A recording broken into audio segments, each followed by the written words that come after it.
ദൈവത്തിന്റെ പരിശുദ്ധമായ നാമം വാഴ്ത്തപ്പെടുമാറാകട്ടെ. എൻ്റെ സൗണ്ട് നിങ്ങൾക്ക് എല്ലാവർക്കും ഓടിവിടാണല്ലോ. Praise Lord. ദൈവം സഹായിക്കുമാറാകട്ടെ. Praise Lord. ഇന്ന് രാത്രിയിൽ കർത്താവിന്റെ പാദപീഠത്തിൽ നമുക്ക് ഒന്നിച്ചായിരിക്കാൻ കർത്താവായ ദൈവം കൃപ ചെയ്യുന്നതോർത്ത് ഞാൻ ദൈവത്തിന് സ്തോത്രം ചെയ്യുന്നു.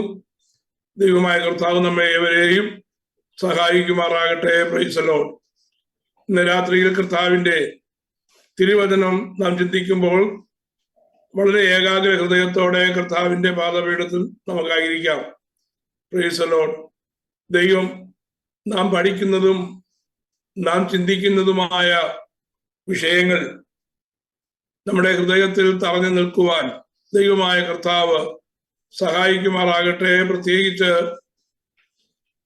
തിരുവചനത്തിലെ ദൈവത്തിന്റെ വീണ്ടെടുപ്പിന്റെ പദ്ധതികളെ കുറിച്ചാണ് നാം പഠിച്ചുകൊണ്ടിരിക്കുന്നത്. Praise Lord.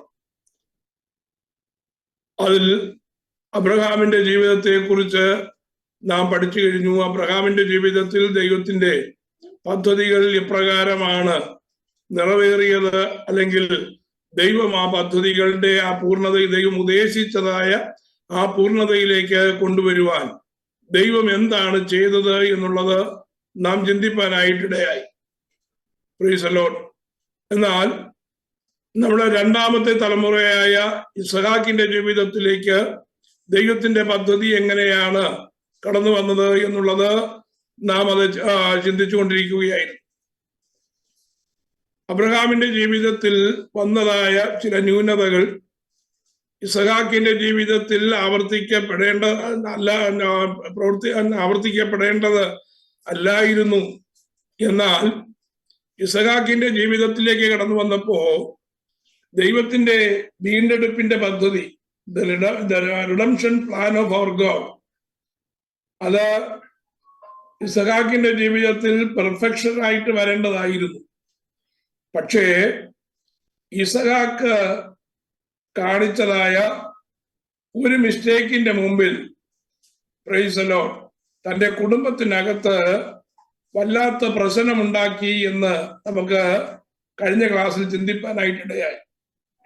എന്താണ് ഇസ്ഹാക്കിന്റെ ജീവിതത്തിൽ ഇസ്ഹാക്ക് വരുത്തിയതായ കാര്യം? നിങ്ങൾക്കത് ഓർമ്മയുണ്ടാകും എന്ന് ഞാൻ കരുതുകയാണ്. ഇസ്ഹാക്കിന്റെ ജീവിതത്തിൽ യഹോവയായ ദൈവം തന്റെ തലമുറ ജനിക്കുന്നതിന് മുമ്പ് തന്നെ തലമുറകളെ കുറിച്ചുള്ളതായ ശരിയായിട്ടുള്ളതായ ദൈവത്തിന്റെ ഉദ്ദേശം തന്റെ കുടുംബത്തെ അറിയിച്ചത്. എപ്പോഴാണ് അറിയിച്ചത്? റിബേക്കയുടെ ഉദരത്തിൽ പിള്ളകൾ തിക്കും തിരക്കും കൂട്ടിയപ്പോ അവൾക്ക് പ്രയാസം സഹിക്കാൻ വയ്യാതെ he has gone to God and asked the reason for that. എന്താണ് അതിന്റെ കാരണമെന്ന് റിബേക്കയെ അന്വേഷിച്ചു.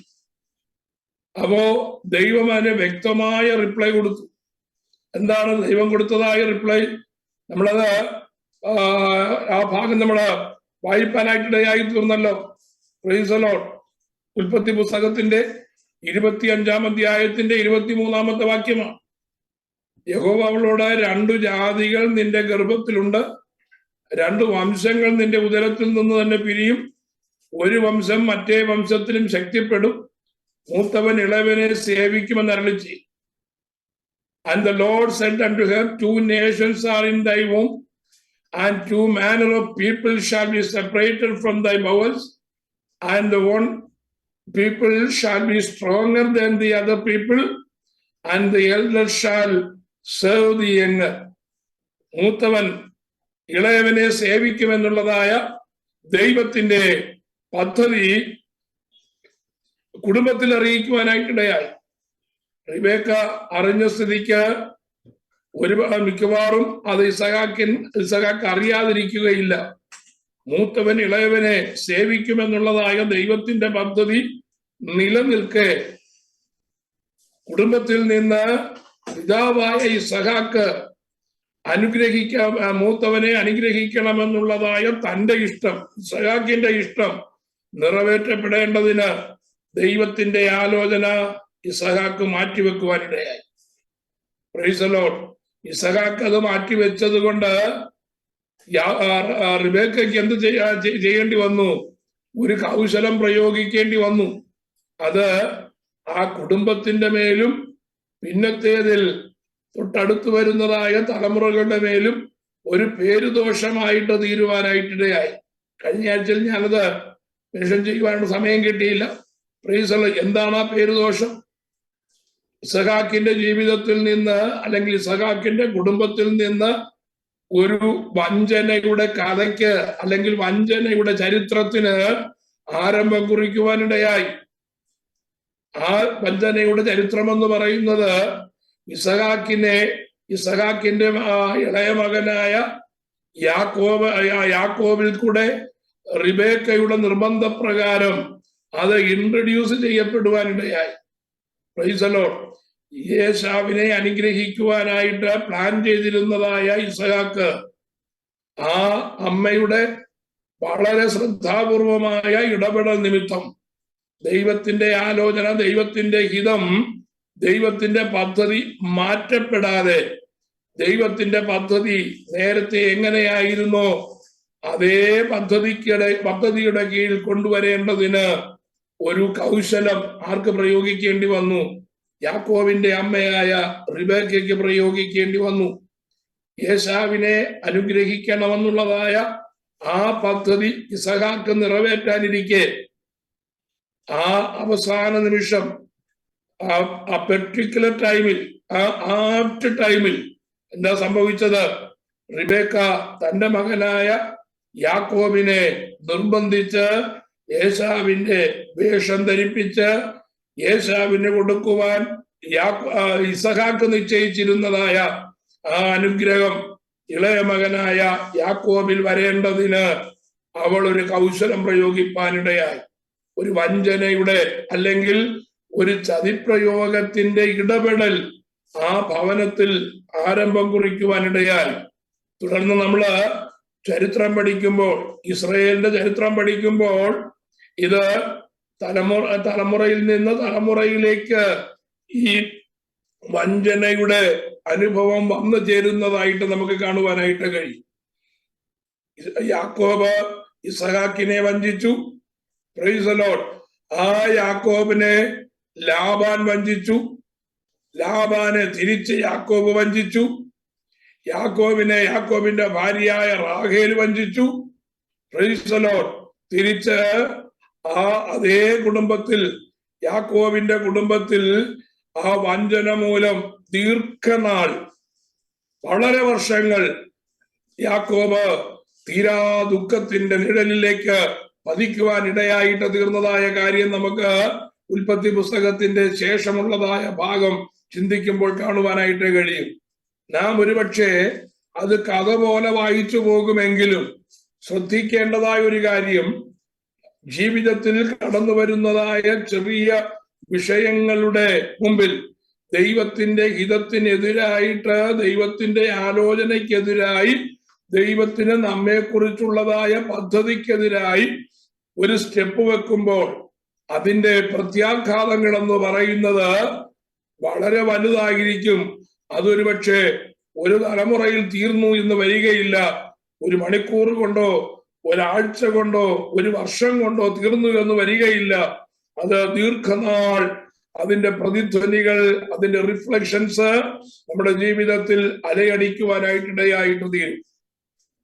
ഇസഹാക്ക് ദൈവത്തിന്റെ പദ്ധതിയുടെ നിർണയങ്ങൾ അറിഞ്ഞതായ ആ സമയം തന്നെ തന്റെ ഇഷ്ടം മാറ്റിവെച്ചിട്ട്, ഏശാവിനെ അനുഗ്രഹിക്കണമെന്നുള്ള തന്റെ ഹിതം മാറ്റിവെച്ചിട്ട് യാക്കോബിനെ അനുഗ്രഹിക്കുവാനുള്ളതായ കാര്യങ്ങൾ ചെയ്തിരുന്നു എന്നുണ്ടെങ്കിൽ ഒരുപക്ഷെ ഈ കാര്യങ്ങൾക്ക് ഒരു വലിയ മാറ്റം സംഭവിക്കാമായിരുന്നു എന്ന് നമുക്ക് കാണുവാനായിട്ട് കഴിയും. അപ്പോ ഇസഹാക്കിന്റെ ജീവിതത്തിൽ സംഭവിച്ചതായ ആ വിഷയം മൂലം പിന്നെ നടന്നതായ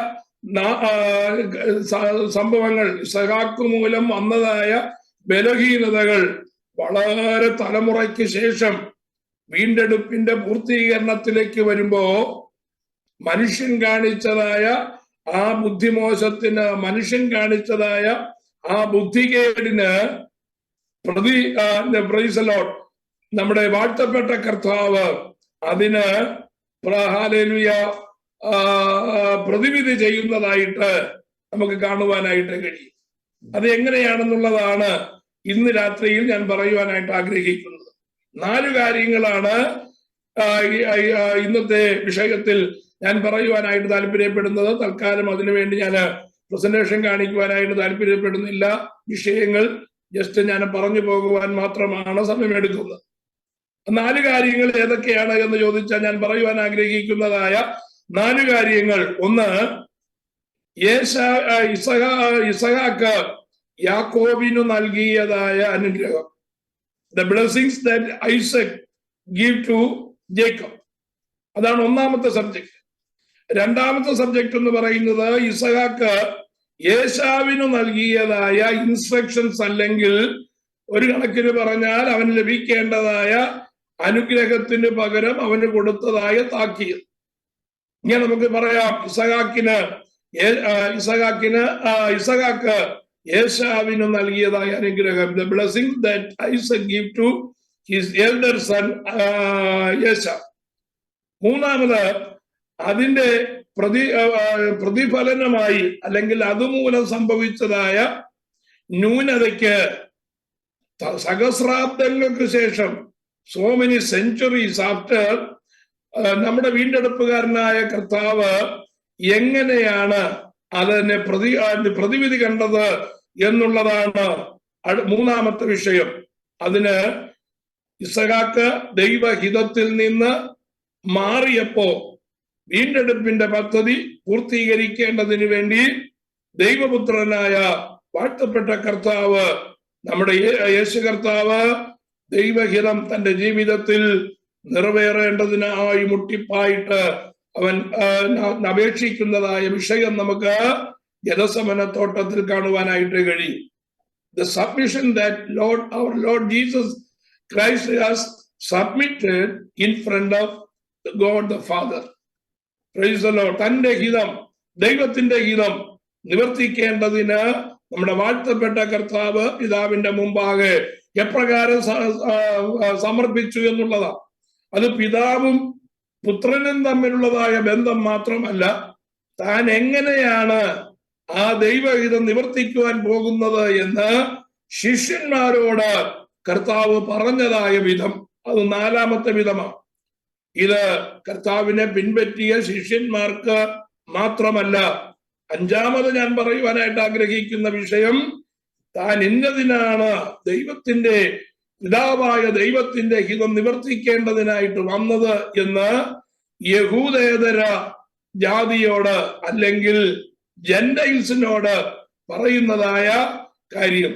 അപ്പോ താൻ വീണ്ടെടുപ്പിന്റെ പദ്ധതി ആ ആദ്യകാലത്ത് നിവർത്തിക്കുവാനായിട്ട് പദ്ധതിയിട്ടപ്പോ ആ വീണ്ടെടുപ്പിന്റെ പദ്ധതി പൂർത്തീകരിക്കുവാൻ കഴിയാതെ വണ്ണം മനുഷ്യൻ കാണിച്ചതായ അവിവേകത്തിന്, മനുഷ്യൻ കാണിച്ചതായ തെറ്റിന് നമ്മുടെ വാഴ്ത്തപ്പെട്ട കർത്താവ് അതിനെ റെക്ടിഫൈ ചെയ്യുന്നതായിട്ട് നമുക്ക് സുവിശേഷങ്ങളിൽ വായിപ്പാനായിട്ട് കഴിയും. ആ 3 സന്ദർഭങ്ങളും ഇസഹാക്ക് താൻ തെറ്റായി ചെയ്യുവാൻ പോയതായ കാര്യങ്ങളിൽ ദൈവം ഇടപെട്ടതായ കാര്യവുമാണ് ഇന്ന് രാത്രിയിൽ ഞാൻ പറയുവാനായിട്ട് ആഗ്രഹിക്കുന്നത്. അതിനായിട്ട് നമുക്ക് നമ്മുടെ വേദഭാഗത്തേക്ക് കടന്നു വരുവാൻ ആഗ്രഹിക്കുകയാണ്. ഒന്നാമത്, ഇസഹാക്ക് യാക്കോബിന് നൽകിയതായ അനുഗ്രഹത്തെ നമുക്ക് ഉൽപ്പത്തി പുസ്തകത്തിൽ കാണുവാനായിട്ട് കഴിയും. ഉൽപ്പത്തി പുസ്തകം 27-ാം അധ്യായം 28-ാമത്തെ വാക്യം വായിക്കുമ്പോ അവിടെ നമുക്ക് കാണുവാൻ കഴിയുന്നതായ കാര്യം, ആ വാക്യം ഒന്ന് വായിക്കാം. Book of Genesis chapter 27 versus 28. അത്, ദൈവം ആകാശത്തിന്റെ മഞ്ഞും ഭൂമിയുടെ പുഷ്ടിയും അനവധി ധാന്യവും വീഞ്ഞും നിനക്ക് തരുമാറാകട്ടെ. 29-ാമത്തെ വാക്യം, വംശങ്ങൾ നിന്നെ സേവിക്കട്ടെ, ജാതികൾ നിന്നെ വണങ്ങട്ടെ, നിന്റെ സഹോദരന്മാർക്ക് നീ പ്രഭുവായിരിക്ക, നിന്റെ മാതാവിന്റെ പുത്രന്മാർ നിന്നെ വണങ്ങട്ടെ, നിന്നെ ശപിക്കുന്നവർ എല്ലാം ശപിക്കപ്പെട്ടവൻ, നിന്നെ അനുഗ്രഹിക്കുന്നവൻ എല്ലാം അനുഗ്രഹിക്കപ്പെട്ടവൻ. വേദപുസ്തകമുള്ളവർ വേദപുസ്തകം ഒന്ന് തുറക്കുന്നത് നല്ലതായിരിക്കും. ഞാൻ റെഫറൻസ് പറയുമ്പോൾ നിങ്ങൾ ആ റെഫറൻസും കൂടെ ഒന്ന് നോക്കുന്നത് നല്ലതാണ്. ഇസഹാക്കിന്റെ മുമ്പിലേക്ക് ആര് വന്നു? Price the Lord. യാക്കോബ് വരുവാനായിട്ടിടയായി. യാക്കോബ് വന്നു കഴിഞ്ഞപ്പോ യാക്കോബിന് ഇസഹാക്കാണെന്ന് യേശാവാണെന്ന് വിചാരിച്ച് യാക്കോബിന്റെ മേൽ ഇസഹാക്ക് അനുഗ്രഹം പകരുവാനായിട്ടിടയായി. എന്താണ് കൊടുത്തതായ അനുഗ്രഹം? ദൈവം ആകാശത്തിന്റെ മഞ്ഞും ഭൂമിയുടെ പുഷ്ടിയും അനവധി ധാന്യവും വീഞ്ഞും നിനക്ക് തരുമാറാകട്ടെ. Therefore God give thee of the dew of heaven and the fatness of the earth and plenty of corn and wine.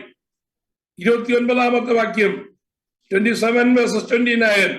Let people serve thee and nations bow down to thee.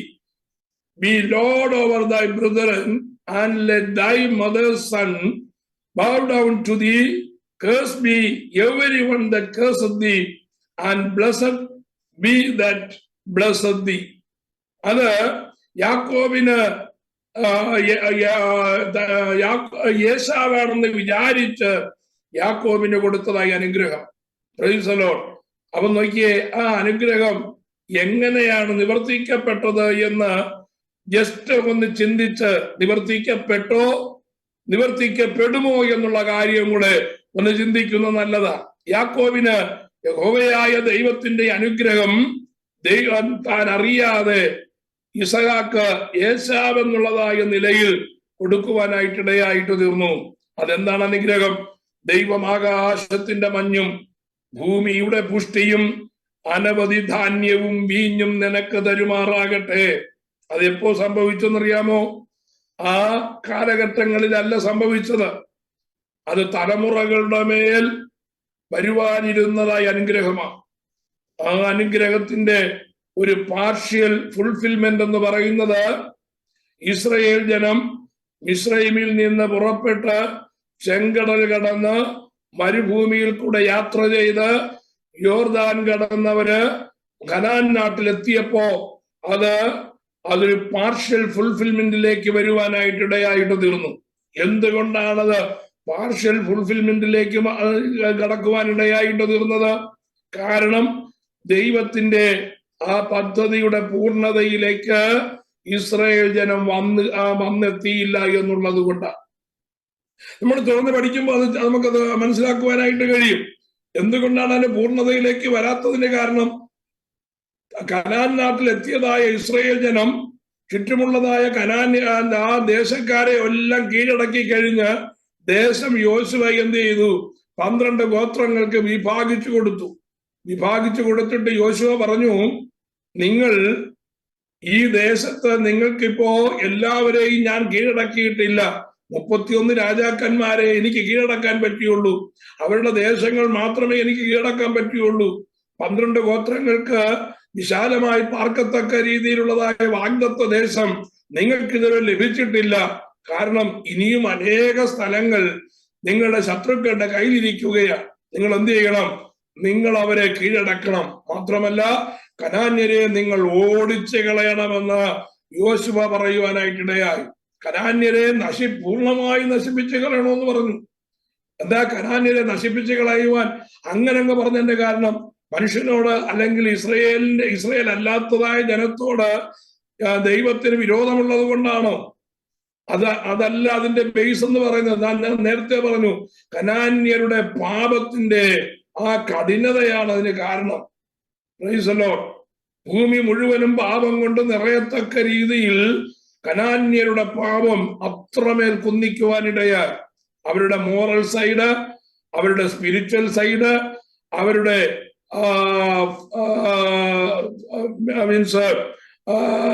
ആരോഗ്യത്തിന്റെ കാര്യങ്ങൾ, ഇതെല്ലാം മനുഷ്യന്റെ നിലനിൽപ്പിന് ചോദ്യം ചെയ്യത്തക്ക രീതിയിലുള്ള പാപത്തിന്റെ കഠിനതയിലേക്ക് എത്തിച്ചേർന്നതായ ഒരു ജാതിയായിരുന്നു കനാന്യർ. അതുകൊണ്ട് യഹോവയായ ദൈവം പറഞ്ഞു, എന്റെ ജനം പാപം കൂടാതെ പാർക്കണമെങ്കിൽ പാപത്തിൽ അധിഷ്ഠിതമായിരിക്കുന്ന, പാപം കുഞ്ഞിച്ചിരിക്കുന്നതായ ഈ ജനം എന്ത് ചെയ്യണം? ഈ ജനത്തെ എന്ത് ചെയ്യണം? പൂർണ്ണമായി നശിപ്പിച്ച് കളയണം. പക്ഷേ യോശുവയുടെ മരണശേഷം യോശുവയ്ക്ക് പകരം ഒരു നേതാവ് ഇല്ലാതെ വന്നു കഴിഞ്ഞപ്പോ യഹൂദായുടെ നേതൃത്വത്തിൽ ചുറ്റുമുള്ളതായ കനാന്യരെ കീഴടക്കുവാനായിട്ട് ഇസ്രായേൽ ജനം പോയി. എങ്കിലും നാം ന്യായാധിപന്മാരുടെ പുസ്തകത്തിൽ വായിക്കുന്നത് ഇന്നിടത്തെ കനാന്യരെ നീക്കിയില്ല, ഇന്നിടത്തെ കനാന്യരെ നീക്കിയില്ല, ഇന്നിടത്തെ കനാന്യരെ നീക്കിയില്ല എന്ന് ആവർത്തിതമായി റിപ്പീറ്റഡ് ആയിട്ട് എഴുതിയിരിക്കുന്നതായ ഭാഗം നമുക്ക് കാണുവാനായിട്ട് കഴിയും. ദൈവം എന്താണോ കൽപ്പിച്ചത് അതവർ ചെയ്യാതെ വണ്ണം കനാന്യരെ എന്ത് ചെയ്തു? അവരുടെ അടിമകളാക്കി, സ്ലേവ്സ് ആക്കി മാറ്റി ഇസ്രായേൽ ജനം. അവര് വിചാരിച്ചു ആജീവനാന്തം അവർ സ്ലേവ്സ് ആയിരിക്കുമെന്ന്. പക്ഷേ സ്തോത്രം, കനാന്യരെ നീക്കിക്കളയാതിരുന്നത് കൊണ്ട് ക്രമേണ ഇസ്രയേലിന്റെ അടുത്ത തലമുറ കനാന്യരുടെ പാപത്തിന്റെ വഴിയിലേക്ക് തിരിയുവാനിടയായി. കനാന്യരുടെ പാപത്തിന്റെ വഴിയിലേക്ക് തിരിയുകയും അവരുടെ ദേവന്മാരെ സേവിക്കുകയും അവരുടെ ആചാരാനുഷ്ഠാനങ്ങളിൽ അവരുടെ റിച്വൽസിലേക്ക് ഇസ്രയേല് തിരിയുകയും ചെയ്തു കഴിഞ്ഞപ്പോ ദൈവത്തിന്റെ കോപം അവരുടെ മേൽ വരുവാനിടയായി.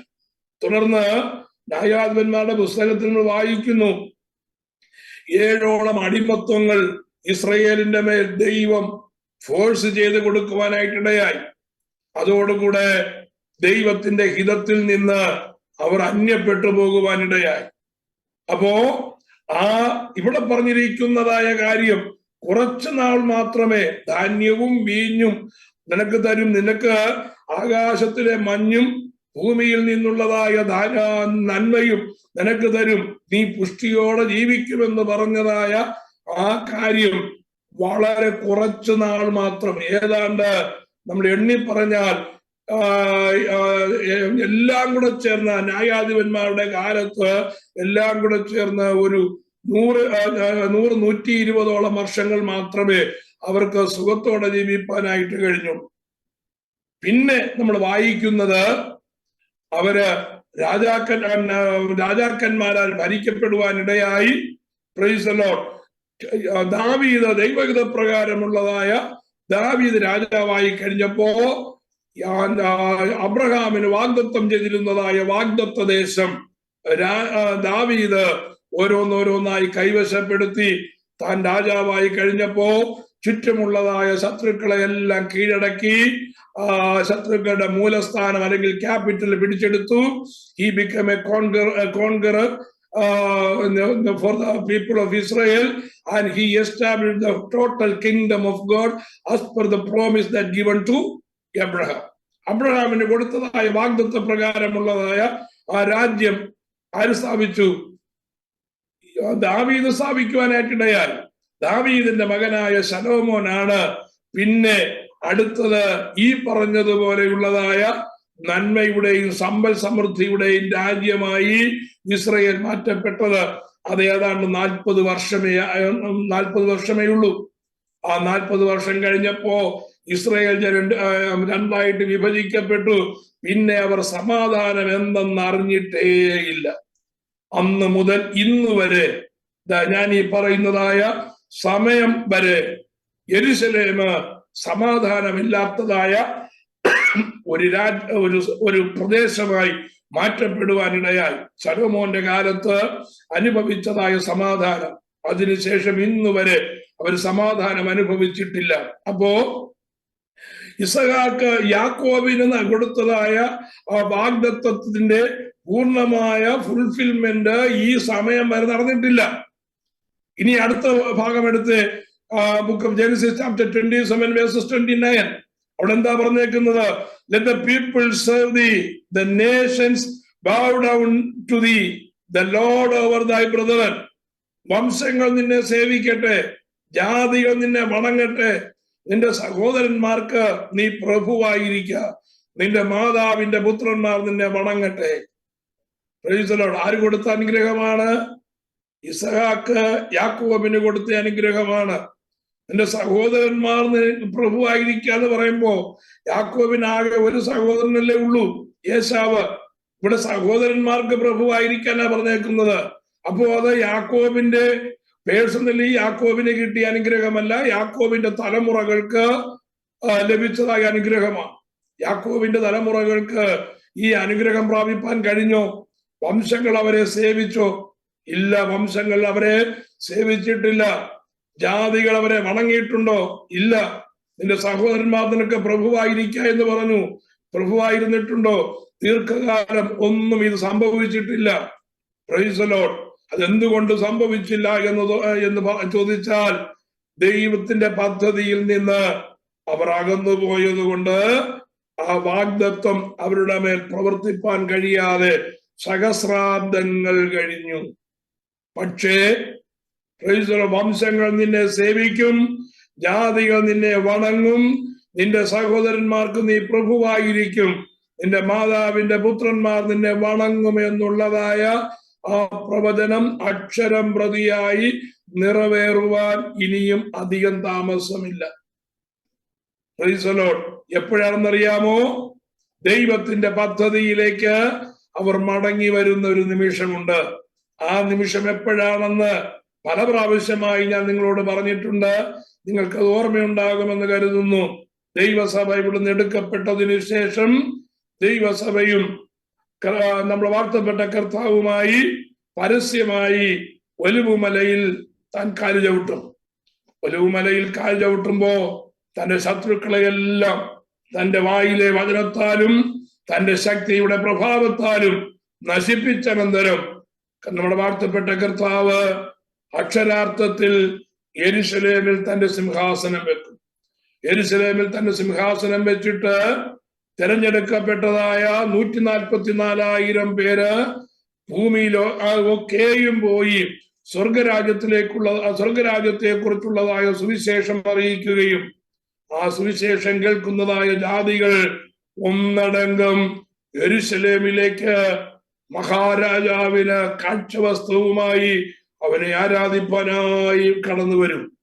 അന്ന് ആ ദേശം ആരുടേതാണ്? ഇസ്രയേലിന്റെ കൈവശമാണ് ആ ദേശം. ഇസ്രയേലിന്റെ അടുക്കലേക്ക് വരുമ്പോ ആ ഇസ്രയേലിന്റെ അടുക്കലേക്ക് വരുന്നതായ സകല ജാതികളും ഇസ്രയേലിനെ വണങ്ങത്തക്ക വിധത്തിൽ യഹോവയായ ദൈവം, നമ്മുടെ വാഴ്ത്തപ്പെട്ട കർത്താവ് അവരുടെ പ്രഭുവായി, അവർക്ക് രാജാവായി വാഴുവാനിടയാകും. യാക്കോബിന് ലഭിച്ചതായ വാഗ്ദത്വത്തിന്റെ ഫുൾഫിൽമെന്റ് എന്ന് പറയുന്നത് അപ്പോഴാ സംഭവിക്കുന്നത്. അങ്ങനെ സംഭവിക്കാൻ എന്താ കാരണം? ഒലിവുമലയിലേക്ക് നമ്മുടെ വാഴ്ത്തപ്പെട്ട കർത്താവും ദൈവസഭയായ നാമും ഇറങ്ങി വരുമ്പോ പ്രൈസ് ദി ലോർഡ്, ആ ഇസ്രയേൽ യഹൂദ ജാതി ഒന്നടങ്കം സ്വർഗത്തിൽ നിന്ന് ഇറങ്ങി വരുന്നതായ മിശിഹാ തമ്പുരാനെ കാണുവാനിടയാകും. മിശിഹാ തമ്പുരാനെ കാണുമ്പോൾ സെഖര്യാവിന്റെ പ്രവചനത്തിൽ പറയുന്നത് പോലെ അന്നവർ കുത്തിയവങ്കലേക്ക് നോക്കും. ഏകജാതനെ കുറിച്ച് വിലപിക്കുന്നത് പോലെ അവർ വിലപിക്കും. പ്രവാചകനായ യെശയ്യാവ് പറയുന്നത് പോലെ ഒരു രാഷ്ട്രം ഒരൊറ്റ ദിവസം കൊണ്ടെന്നതുപോലെ ജനിപ്പാനിടയായിട്ട് തീരും. അവര് വീണ്ടും ജനനത്തിന്റെ അനുഭവത്തിലേക്ക് കടന്നു വരും. ഇറങ്ങി വരുന്ന കർത്താവായ യേശു ക്രിസ്തു ഞങ്ങൾ 2000 വർഷങ്ങൾക്ക് മുമ്പ് ക്രൂശിൽ തറച്ചതായ മെസ്സിഹയാണ് എന്ന് അവർ അംഗീകരിച്ചുകൊണ്ട് കർത്താവായ യേശു ക്രിസ്തു മുഖാന്തരമുള്ളതായ രക്ഷയുടെ അനുഭവത്തിലേക്ക് കടന്നു വരേണ്ടതിന് അവർ ഒന്നടങ്കം നിലവിളി ഉയർത്തുവാനിടയാകും. അവരുടെ മാനസാന്തരവും കണ്ണുനീരും നിമിത്തം ആ രാജ്യത്തിന്റെ മേൽ രക്ഷയുടെ പദ്ധതി പൂർത്തീകരിക്കും. അതാണ് ആ വാഗ്ദത്വത്തിന്റെ പൂർത്തീകരണത്തിലേക്ക് മടങ്ങി വരുവാൻ, ദൈവിക പദ്ധതിയിലേക്ക് അവർ മടങ്ങി വന്നു കഴിയുമ്പോ ദൈവത്തിന്റെ വാഗ്ദത്വം അവരുടെ മേൽ പൂർണ്ണമായും നിവർത്തിക്കുവാനിടയായിട്ട് തീരും. Price the Lord. ഇത് വർത്തമാന കാലത്ത് ഇത് നമ്മോടുള്ളതായ ഒരു സ്പിരിച്വൽ മെസ്സേജ് ആണ്. രക്ഷിക്കപ്പെടുന്നതായ ഓരോ വ്യക്തികളെയും കുറിച്ച് ദൈവത്തിന് അനന്തമായ പദ്ധതിയുണ്ട്. അത് മനസ്സിലാക്കണമെങ്കിൽ ദൈവിക ജ്ഞാനം നമ്മൾ പ്രാപിക്കണം. ദൈവത്തിന്റെ പരിജ്ഞാനം, divine wisdom. We have to obtain the divine wisdom. ആ ഡിവൈൻ വിസ്ഡം എങ്ങനെ ലഭിക്കുകയുള്ളൂ? 2 കാര്യങ്ങളാലേ ലഭിക്കുകയുള്ളൂ. ഒന്നാമത്, പരിശുദ്ധാത്മാവിന് നാം പൂർണ്ണമായും കീഴടങ്ങണം. 2, ദൈവവചനം അത് എഴുതിയിരിക്കുന്നത് പോലെ നാം പഠിക്കണം. ദൈവവചനത്താലും ആ ദൈവവചനം പഠിപ്പിച്ചു തരുന്ന പരിശുദ്ധാത്മാവിനാലും മാത്രമേ നമുക്ക് ആ ഡിവൈൻ വിസ്ഡം പ്രാപിക്കുവാൻ കഴിയുകയുള്ളൂ. ഡിവൈൻ വിസ്ഡം പ്രാപിച്ചു കഴിയുമ്പോ നമ്മെ കുറിച്ചുള്ളതായ ദൈവത്തിന്റെ നിർണയം എന്ത് എന്ന് നമുക്ക് തെളിവായി വരും. Price the Lord. പ്രവാചകന്മാർ വന്ന് തലയിൽ കൈവച്ച് ഞാൻ നിന്നെ അതുപോലെയാക്കും ഇതുപോലെയാക്കും എന്നുള്ളതല്ല പ്രവചനം, അല്ലെങ്കിൽ അതായിരിക്കുകയില്ല ദൈവത്തിന്റെ പദ്ധതി. Price the Lord. മനുഷ്യൻ പ്രവചിക്കുന്നത്, മനുഷ്യൻ പറയുന്ന ആലോചന, മനുഷ്യൻ പറയുന്നതായ തീരുമാനങ്ങൾ, അവന്റെ ആലോചനകളൊന്നും പെർഫെക്റ്റ് ആയിരിക്കണം എന്നില്ല. Price the Lord. നാം അത് വ്യക്തിപരമായി പേഴ്സണലായി ദൈവസന്നിധാനത്തിൽ ഓരോരുത്തരെയും കുറിച്ചുള്ളതായ ദൈവിക നിർണയം പ്രാപിക്കണമെന്നാണ് പുതിയ നിയമവിശ്വാസികളോട് ദൈവത്തിന്റെ ആലോചന അറിയിക്കുന്നത്. പത്രോസും പൗലോസും അത് പലവരും പറഞ്ഞിട്ടുണ്ട്, റിപ്പീറ്റഡ് ആയി പറഞ്ഞിട്ടുണ്ട്. എന്താ പറഞ്ഞേക്കുന്നത്? നിങ്ങളെ കുറിച്ചുള്ളതായ വിളിയും തിരഞ്ഞെടുപ്പും ഉറപ്പാക്കണം. Price the Lord. നാം എല്ലാവരും ദൈവസന്നിധാനത്തിൽ യുണീക്കാണ് എന്ന് മനസ്സിലാക്കണം. ഒരാൾ മറ്റൊരാളിനെ പോലെയല്ല. ആദമിന്റെ സന്തതിയായി ഇതുവരെ ജനിച്ചിട്ടുള്ളതായ വ്യക്തികളെ നമ്മൾ പരിശോധിച്ചാൽ ഒരു വ്യക്തി, രണ്ട് വ്യക്തികൾ ഒരിക്കലും എക്സാക്ട്ലി ഡിറ്റോയായിട്ട് ആർക്കും കാണുവാൻ കഴിയത്തില്ല.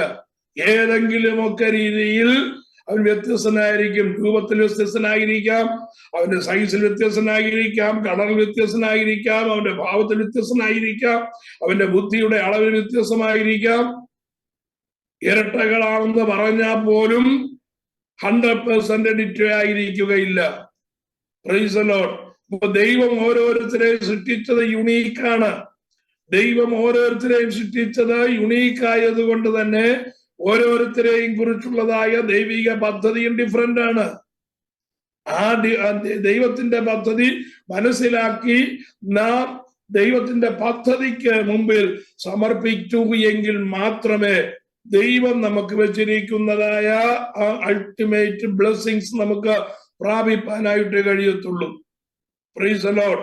എങ്ങനെയെങ്കിലും ഒക്കെ ഒരു പക്ഷേ നമ്മൾ അക്കരെ നാട്ടിൽ ചെന്നു എന്ന് വരാം. അതും വളരെ പ്രയാസമാണ്. Praise the lord. അപ്പോസ്തലനായ പൗലോസ് പറയുന്നതായ ഒരു കാര്യമുണ്ട്, ഫിലിപ്പിയ ലേഖനത്തിലാണെന്ന് തോന്നുന്നു. Praise the lord. ഇങ്ങനെ വല്ല വിധേനയും മരിച്ചവരിൽ നിന്നുള്ളതായ പുനരുത്ഥാനം പ്രാപിക്കണമെന്ന് ഞാൻ ആഗ്രഹിക്കുന്നു എന്നാണ് പൗലോസ് പറഞ്ഞത്. ആ വാക്യം ഇങ്ങനെയാണ് അല്ലേ? ഏകദേശ രൂപം ഇങ്ങനെയാണ്: ഞാൻ ക്രിസ്തുവിൽ ഇരിക്കേണ്ടതിന് ക്രിസ്തുവിന്റെ മരണത്തോട് അനുരൂപപ്പെട്ടിട്ട് അവന്റെ കഷ്ടാനുഭവങ്ങളുടെ കൂട്ടായ്മ അനുഭവിച്ചറിയേണ്ടതിനും ഇങ്ങനെ വല്ല വിധേനയും പുനരുത്ഥാനം പ്രാപിക്കണമെന്ന് വെച്ച് എന്നാ പൗലോസ് പറയുന്നത്. Price the Lord. സ്വർഗത്തിൽ മൂന്നാം സ്വർഗത്തോളം എടുക്കപ്പെട്ടവൻ, കർത്താവായ യേശു ക്രിസ്തുവിൽ നിന്ന് നേരിട്ട് പഠിച്ചവൻ, സകല കൃപാവരങ്ങളും വ്യാപാരം ചെയ്യുന്നതായ പൗലോസ്, അനേക സഭകൾ സ്ഥാപിച്ചവൻ, അപ്പോസ്തലന്മാരെക്കാൾ ശ്രേഷ്ഠരായ അപ്പോസ്തലന്മാരെക്കാൾ ഒട്ടും കുറഞ്ഞവനല്ല എന്ന് താൻ തന്നെ കുറിച്ച് തന്നെ സാക്ഷ്യം പറയുവാൻ പ്രാഗൽഭ്യം പ്രാപിച്ചവൻ. ആ പൗലോസ് പറയുകയാണ്, ഇങ്ങനെ വല്ല വിധേനയും മരിച്ചവരിൽ നിന്നുള്ളതായ പുനരുത്ഥാനം പ്രാപിക്കണമെന്നും വെച്ച് ഞാൻ സകലതും ചവറന്നെണ്ണുന്നു എന്ന്. അപ്പൊ പൗലോസ് അങ്ങനെ പറഞ്ഞിരിക്കുന്നു എങ്കിൽ മരിച്ചവരിൽ നിന്നുള്ളതായ പുനരുത്ഥാനം പ്രാപിക്കുക എന്നുള്ളത് ഈസിയായ കാര്യമല്ല. അപ്പൊ നമ്മളത് പോട്ടെ, എങ്ങനെയാലും നമ്മൾ അക്കരെ നാട്ടിൽ ചെയ്യുന്നു എന്നിരിക്കട്ടെ. ചെന്ന് കഴിയുമ്പോഴാണ് നമ്മൾ മനസ്സിലാക്കുന്നത്, നമ്മെ വിളിച്ചപ്പോ ആ വിളിക്കനുസരിച്ച് നാം ആത്മീയമായ വിഷയങ്ങളിൽ അല്ലെങ്കിൽ ദൈവത്തിന്റെ പദ്ധതിക്കനുസരിച്ച്, ആത്മീയമായ വിഷയം മാത്രമല്ല പ്രിയമുള്ളവരെ, പ്രൈസ് ദി ലോർഡ്, ശ്രദ്ധിക്കണം. ഒരു വ്യക്തിയെ കുറിച്ച് ഭൗതിക മണ്ഡലത്തിൽ ദൈവം ചെയ്യുവാൻ ഇച്ഛിക്കുന്നതായ പല കാര്യങ്ങളുണ്ട്. അതവൻ ഭൗതിക മണ്ഡലത്തിലും ചെയ്യണം. ആത്മീയ വിഷയത്തിൽ ഞാൻ ഉന്നതനാണ്, ആത്മീയ വിഷയം മാത്രം കൈകാര്യം ചെയ്യും എന്ന് പറയുവാൻ ആർക്കും കഴിയുകയില്ല. ഭൗതിക മണ്ഡലത്തിൽ വിശ്വസ്തരായ ദൈവത്തോടും താനായിരിക്കുന്നതായ മണ്ഡലത്തോടും വിശ്വസ്തരായിരിക്കുന്നവർക്ക് മാത്രമേ ആത്മീയ വിഷയങ്ങളിൽ വിശ്വസ്തരായിരിക്കാൻ കഴിയുകയുള്ളൂ. അതോട് മനസ്സിലാക്കണം. കാരണം നമ്മൾ we are being a social we are of social being ആണ്. അപ്പൊ നമുക്ക് സമൂഹത്തോട് ചെയ്യുവാനുള്ളതായ ചില കടപ്പാടുകളുണ്ട്. നമ്മുടെ കുടുംബത്തോട് ചെയ്യുവാനുള്ള കടപ്പാടുകളുണ്ട്. നമ്മുടെ മാതാപിതാക്കന്മാരോട് ചെയ്യുവാനുള്ള കടപ്പാടുകളുണ്ട്. നമ്മൾ ആയിരിക്കുന്നതായ ചുറ്റുപാടിനോട് ചെയ്യേണ്ട കടപ്പാടുകളുണ്ട്. ആ കടപ്പാടുകൾ ചെയ്യാതെ ആത്മീയ വിഷയം മാത്രമേ ഞാൻ കൈകാര്യം ചെയ്യൂ എന്ന് പറയുന്നത് ഭോഷത്വമാണ്. Price the Lord. അത് വളരെ ദൈവത്തിന്റെ വചനം നാം പഠിക്കുമ്പോഴാണ് അത് മനസ്സിലാക്കുവാൻ കഴിയുന്നത്. അപ്പൊ ഞാൻ പറഞ്ഞു വന്നത്, ദൈവം ഒരു വ്യക്തിയെ വിളിക്കുമ്പോൾ തന്നെ അവന്റെ പ്രവൃത്തിക്കനുസരിച്ചോ അവന്റെ കുടുംബശ്രേഷ്ഠതയ്ക്കനുസരിച്ചോ വിദ്യാഭ്യാസത്തിനോ അനുസരിച്ചല്ല അവന് പ്രതിഫലം നിശ്ചയിച്ചിരിക്കുന്നത്. വിളിക്കുന്നതിന് മുമ്പ് തന്നെ അവന് പ്രതിഫലം നിശ്ചയിച്ചിരിക്കും. ആ പ്രതിഫലം എന്താണ് എന്ന് ആരാഞ്ഞറിഞ്ഞുകൊണ്ട് നമ്മെ എന്തിനാ വിളിച്ചിരിക്കുന്നത് എന്ന് മനസ്സിലാക്കിക്കൊണ്ട് അതിനനുസരിച്ച് ജീവിച്ചെങ്കിൽ മാത്രമേ ആ അൾട്ടിമേറ്റ് റിവാർഡിലേക്ക് നമ്മൾ എത്തുകയുള്ളൂ. ഇല്ലെങ്കിൽ നമ്മൾ എവിടെങ്കിലുമൊക്കെ ചെന്നെത്തും. IAS പഠിക്കാൻ ആഗ്രഹിച്ച് SSLC പാസ്സായ ഒരുവൻ ശ്രദ്ധിക്കുക, അവന് SSL നല്ല മാർക്കിൽ അല്ലെങ്കിൽ ഫസ്റ്റ് റാങ്കോടെ പാസ്സായി, ആഗ്രഹം വന്നു, ഞാൻ സിവിൽ സർവീസിൽ ചേരാനായിട്ട് എന്റെ ആഗ്രഹം, IAS പോകാനായിട്ട് എന്റെ ആഗ്രഹം. അവൻ അതിനു വേണ്ടി സ്റ്റെപ്പ് വെക്കുകയാണ്. പക്ഷെ പ്രീ ഡിഗ്രിക്ക് ചെല്ലുമ്പോ അല്ലെങ്കിൽ +2 ചെല്ലുമ്പോ അല്ലെങ്കിൽ അടുത്ത ഡിഗ്രിയുടെ എക്സാമിന് സബ്ജക്ട് എടുക്കുമ്പോ അവന്റെ വിദ്യാഭ്യാസത്തിൽ അവൻ ഉദ്ദേശിക്കുന്നതായ നിലവാരത്തിലേക്ക് എത്തിയില്ല എങ്കിൽ അവൻ IAS പകരം വേറെ എവിടെങ്കിലും ഒക്കെ ചെന്ന് അവസാനിക്കും. Price the Lord. പക്ഷേ ആ ആഗ്രഹം നിറവേറുകയില്ല. അവൻ എവിടെ എത്തണം എന്നുള്ള കാര്യത്തിൽ ആ ഡെസ്റ്റിനേഷനിൽ അവൻ എത്തുകയില്ല. ആത്മീയത്തിൽ ദൈവം വെച്ചിരിക്കുന്ന ഡെസ്റ്റിനേഷൻ ഉണ്ട്. ആ ഡെസ്റ്റിനേഷൻ നമ്മൾ എത്തണമെങ്കിൽ ദൈവത്തിന്റെ പദ്ധതിക്ക് അനുസരിച്ച് അത് അറിഞ്ഞെങ്കിൽ മാത്രമേ അവിടെ എത്തുവാനായിട്ട് കഴിയത്തുള്ളൂ. നാം എങ്ങനെയും കർത്താവിന്റെ പുനരുത്ഥാനത്തിൽ പങ്കാളികളായി എന്നിരിക്കട്ടെ, സ്വർഗത്തിൽ ചെല്ലുമ്പോ വിശുദ്ധന്മാർക്ക് പ്രതിഫലം വിഭാഗിക്കുന്നതായ ഒരു സമയമുണ്ട്. ആ പ്രതിഫലം വിഭാഗിക്കുമ്പോ നാം അന്നറിയും നമുക്ക് എന്താണ് നിശ്ചയിച്ചിരുന്നതെന്നും എന്താണ് നമ്മുടെ കയ്യിൽ ലഭിച്ചത് എന്നും അന്നാണ് അറിയുന്നത്.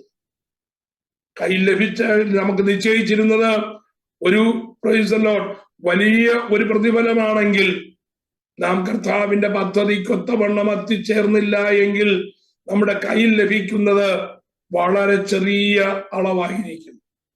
അതിനെക്കുറിച്ചാണ് ദാനിയേൽ പറഞ്ഞത്. ചിലരെന്ത് ചെയ്യും? പ്രൈസ് ദി ലോർഡ് നിത്യലജ്ജയ്ക്കായി ഉയർത്തെഴുന്നേറ്റ് വരും.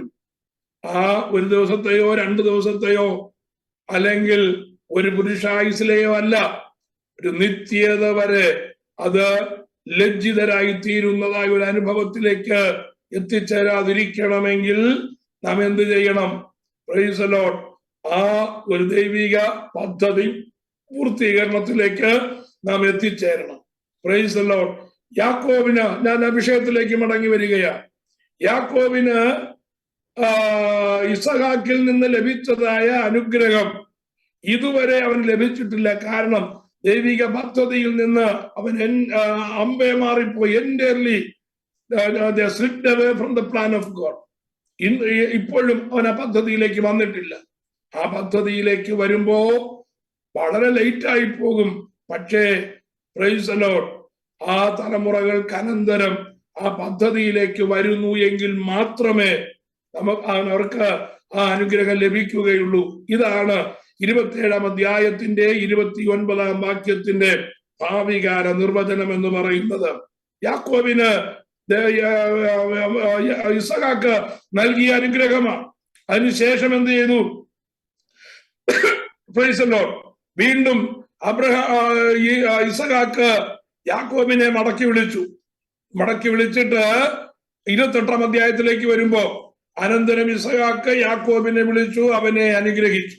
അവനോട് ആജ്ഞാപിച്ച് പറഞ്ഞത്, നീ കനാന്യ സ്ത്രീകളിൽ നിന്ന് ഭാര്യയെ എടുക്കരുത്, പുറപ്പെട്ട് പദ്ദനരാമിൽ ചാപ്റ്റർ 28 വേഴ്സസ് 1 ആണ്. പുറപ്പെട്ട പദ്ദനരാമിൽ നിന്റെ അമ്മയുടെ അപ്പനായ ബെഥുവേലിന്റെ വീട്ടിൽ ചെന്ന് നിന്റെ അമ്മയുടെ സഹോദരനായ ലാബാന്റെ പുത്രിമാരിൽ നിന്ന് നിനക്കൊരു ഭാര്യയെ എടുക്കുക. സർവശക്തനായ ദൈവം നിന്നെ അനുഗ്രഹിക്കുകയും നീ ജനസമൂഹമായി തീരത്തക്കവണ്ണം നിന്നെ സന്താനപുഷ്ടിയുള്ളവനായി പെരുക്കുകയും ദൈവം അബ്രഹാമിന് കൊടുത്തതും നീ പരദേശിയായി പാർക്കുന്നതുമായ ദേശം നീ കൈവശമാക്കേണ്ടതിന് അബ്രഹാമിന്റെ അനുഗ്രഹം നിനക്കും നിന്റെ സന്തതിക്കും തരികയും ചെയ്യുമാറാകട്ടെ. Price the Lord. ഒരു കാര്യം കൂടെ പറഞ്ഞ ഇന്നത്തെ ക്ലാസ് അവസാനിപ്പിക്കാൻ സമയം പോയല്ലോ. 27-ാം അധ്യായത്തിലേക്ക് വരുമ്പോ ബേസിക് ബ്ലെസ്സിങ്സ് കൊടുക്കുകയാണ്. നമ്മളതാണ് ചിന്തിച്ചത്. ബേസിക് ബ്ലെസ്സിങ്സ് ഇസഹാക്ക് യാക്കോബിന് നൽകി. 28-ാം അധ്യായത്തിലേക്ക് വരുമ്പോ ഓടിപ്പോകാൻ നിശ്ചയിച്ചിരുന്നതായ യാക്കോബിനെ ഇസഹാക്ക് തന്റെ അരികിലേക്ക് വിളിച്ചു. അരികിലേക്ക് വിളിച്ചിട്ട് 1-2 വാക്യങ്ങളിലേക്ക് നമ്മൾ നോക്കുമ്പോ ഇസഹാക്കിന് അവിടെ അനുഗ്രഹം കൊടുക്കുകയല്ല, ഇസഹാക്കിന് ചില ശക്തമായ ഇൻസ്ട്രക്ഷൻസ് കൊടുക്കുകയാണ്. എന്തൊക്കെയാണ് ഇൻസ്ട്രക്ഷൻസ്?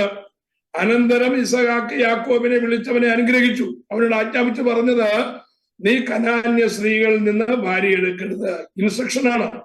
പുറപ്പെട്ടെന്ത് ചെയ്യണം? പദ്ദനരാമിൽ നിന്റെ അമ്മയുടെ അപ്പനായ ബെഥുവേലിന്റെ വീട്ടിൽ ചെന്ന് നിന്റെ അമ്മയുടെ സഹോദരനായ ലാബാന്റെ പുത്രിമാരിൽ നിന്ന് നിനക്ക് ഭാര്യ എടുക്കണം. എന്താ അങ്ങനെ കൊടുക്കാൻ കാരണം? അബ്രഹാമിനെ വിളിച്ചത് അബ്രഹാമിന്റെ കുടുംബത്തിൽ കൂടെ ദൈവത്തിന്റെ വീണ്ടെടുപ്പിന്റെ പദ്ധതി കൊണ്ടുവരേണ്ടതിന് വേണ്ടിയാ. ദൈവം അത് നിവർത്തിച്ചു കഴിഞ്ഞു. അബ്രഹാമിന്റെ തലമുറയായ ഇസഹാക്കിനെയും ദൈവം വിളിച്ചു.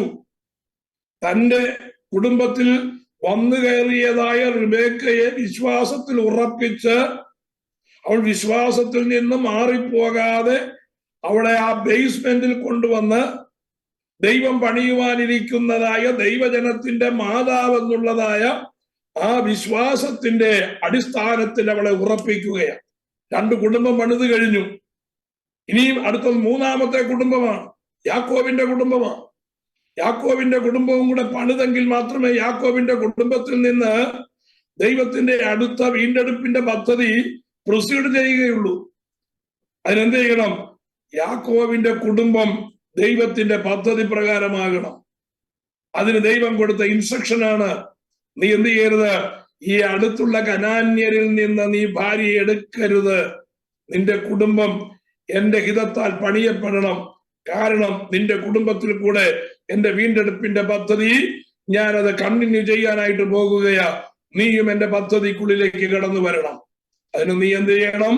പദ്ദനരാമിൽ നിന്റെ അമ്മയുടെ അപ്പനായ ബെഥുവേലിന്റെ വീട്ടിലേക്ക് പോകണം എന്നുള്ളതായ ഇൻസ്ട്രക്ഷൻസ് കൊടുക്കുകയാണ്. ആ ഇൻസ്ട്രക്ഷൻസ് കൊടുത്തിട്ട് 3-ാം അധ്യായത്തിന്റെ 3-ാമത്തെ വാക്യവും 4-ാമത്തെ വാക്യം വരുമ്പോ നേരത്തെ കൊടുത്തതായ അനുഗ്രഹം ഒന്നും കൂടെ ഉറപ്പിക്കുകയാണ്. ഇനി ശ്രദ്ധിക്കാം, ഇതൊരു സാൻഡ്വിച്ച് പോലെയാണ്.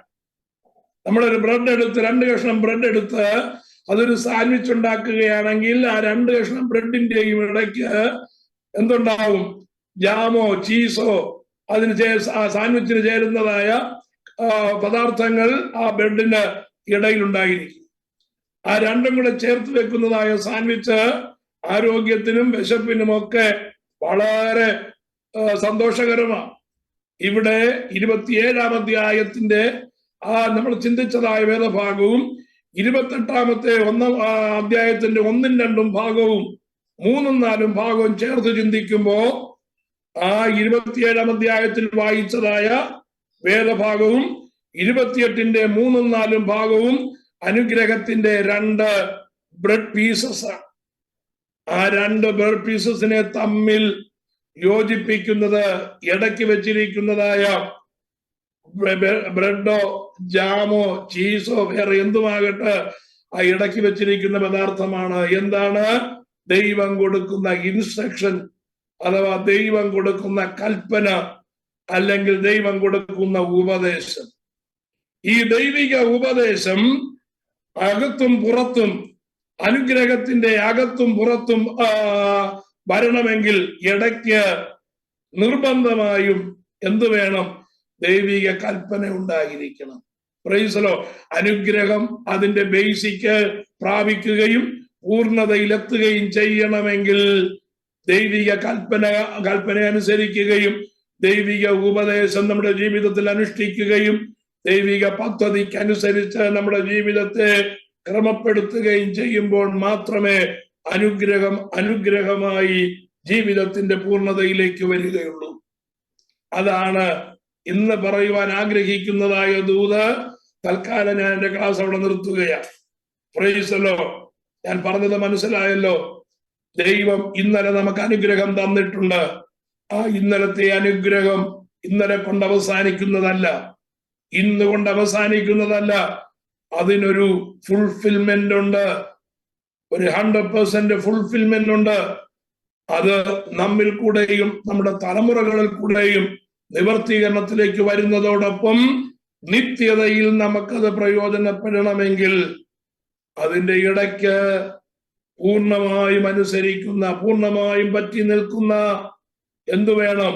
ദൈവിക ഉപദേശത്താൽ, ദൈവിക കൽപ്പനകളാൽ, ദൈവത്തിന്റെ പ്രമാണത്താൽ നാം ചേർത്ത് പണിയപ്പെടണം. ആ പണിയപ്പെടുക എന്നുള്ളതാണ് പുതിയ നിയമവിശ്വാസികളായ നമ്മുടെ ഉത്തരവാദിത്വം. 5 കാര്യങ്ങൾ പറയാനാണ് ഞാൻ ആഗ്രഹിച്ചത്, പക്ഷേ ഒറ്റ കാര്യമേ പറഞ്ഞുള്ളൂ. ഇസഹാക്ക് യാക്കോബിന് കൊടുത്ത അനുഗ്രഹം അത് എങ്ങനെ വൃഥാവായി പോയി, എങ്ങനെ അത് ഡിസ്പേഴ്സ് ആയി പോയി, ഇനി എപ്പോൾ എങ്ങനെ അത് നിവർത്തീകരിക്കപ്പെടുമെന്നുള്ളത് പറഞ്ഞനന്തരം പ്രൈസലോ ആ ദൈവിക വാഗ്ദത്വം നമ്മുടെ ജീവിതത്തിൽ നിറവേറപ്പെടേണ്ടതിന് നാം എന്ത് ചെയ്യണമെന്നുള്ള കാര്യം ഇന്ന് രാത്രി ഗ്രഹിച്ചു എങ്കിൽ വളരെ നന്ന്. കർത്താവ് അതിനായി നമ്മെ ഒരുക്കുമാറാകട്ടെ എന്ന് പറഞ്ഞ് ഞാൻ എൻ്റെ ക്ലാസ് ഇവിടെ അവസാനിപ്പിക്കുകയാണ്. സമയം തീർന്നല്ലോ. കണ്ണുകളെ അടയ്ക്കാൻ നമുക്കൊരു നിമിഷം പ്രാർത്ഥിക്കാം. നമുക്ക് എഴുതപ്പെട്ടതായ ദൈവത്തിന്റെ വചനം അത് നമ്മെ പണിയുന്നതാകട്ടെ. നമ്മെ കുറിച്ചുള്ളതായ ദൈവത്തിന്റെ പദ്ധതി നമ്മുടെ ഇഷ്ടം നോക്കി, നമ്മുടെ താല്പര്യം നോക്കി, നമ്മുടെ സുഖം നോക്കി പ്രൈസലോ അത് അതിൽ നിന്ന് മാറുവാനിടയാകരുത്. അത് ഇന്നിന്റെ അവസ്ഥയ്ക്ക് ദോഷം സംഭവിക്കാം. നാളെ നമ്മളുടെ അവസ്ഥയ്ക്കോ, നമ്മുടെ ഭാവി തലമുറയുടെ അവസ്ഥയ്ക്കോ, ദേശത്തിന്റെ അവസ്ഥയ്ക്കോ ഒക്കെ ദോഷമായി വരാം. അതിലൊരിക്കലും വരരുത്. ഹല്ലേലൂയ. അത് മാത്രമല്ല പ്രൈസലോ വ്യക്തിപരമായി പറഞ്ഞാൽ നിത്യതയിൽ ദൈവം നമുക്ക് ഒരുക്കി വെച്ചിരിക്കുന്ന ആ അൾട്ടിമേറ്റ് റിവാർഡ് നമുക്ക് ലഭിക്കുവാൻ കഴിയാതെ വണ്ണം ലജ്ജിതരായി തീരുവാൻ സാധ്യതയുണ്ട്.